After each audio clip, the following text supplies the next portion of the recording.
औज़ुबिल्लाहिमिनश्शैतानिर्रजीम बिस्मिल्लाहिर्रहमानिर्रहीम अल्लाहुम्मा सल्लि अला सय्यिदना मुहम्मदिन व आलिहि व इतरतिहि बिअदाद कुल्लि मलूमिन का अस्तगफिरुल्लाह लज़ी ला इलाहा इल्ला हुवल हय्युल क़य्यूम व अतूबु इलैहि या हय्यु या क़य्यूम।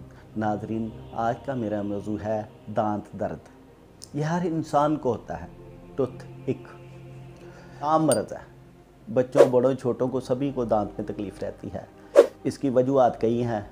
मसूड़ों के अंदर सोजिश का हो जाना, ज़्यादा गर्मी सर्दी लग जाना, और कोई चीज़ का दांतों में फंस जाना, दांतों के अंदर खोड़ें कैविटीज़ वगैरह बनने से भी दांत का दर्द शदीद होता है। इसके लिए बहुत सारी होम्योपैथी में मेडिसिन है, अभी लिस्ट आपके सामने आ जाती है।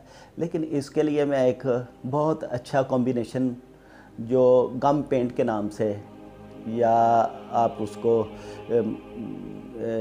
ब्रश के ऊपर भी 2-3 बूंदें डाल के उससे आप ब्रश कर सकते हैं, वो मैं फार्मूला आपको बताता हूँ। Belladonna mother tincture, plantago mother tincture, करियाजूट मदर टिंचर और कैम्फर मदर टिंचर। इसमें यह करना है कि अगर आपने 20 ml लिया बेलाडोना, 20 ml लिया प्लांटिगो, 20 ml लिया आपने कैम्फर, तो 10 ml आपने करियाजूट इसमें डालनी है, करियाजूटम। ये चारों मेडिसन मदर टिंचर में लेनी है। इनको आप मिला के रख लें और ब्रश के ऊपर या वैसे बूंदें 2-3 लगा के इसको कॉटन वगैरह से भी आप अपने दांतों पे मल सकते हैं। इससे मसूड़े भी ठीक हो जाते हैं और दांत भी बिल्कुल ठीक हो जाते हैं।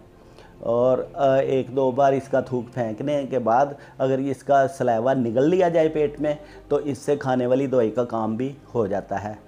तो इसको बहुत अच्छी मेडिसिन है। इसको शुगर वाले लोग भी इस्तेमाल, मरीज़ कर सकते हैं इस्तेमाल। ब्रश के ऊपर अगर पेस्ट लगाइए, साथ 2-3 बूंद इस दवाई के भी डाल लें, तो इससे बहुत जल्द फ़ायदा होता है। उम्मीद है बाकी जो इसके लिए मेडिसिन है खाने वाली, वो लिस्ट अभी आपके सामने स्क्रीन पे आ जाती है। और इसके अलावा जो रूहानी इलाज है वो भी आपके सामने स्क्रीन पे आ जाता है। जज़ाकल्लाह खैर, फ़ी अमानिल्लाह।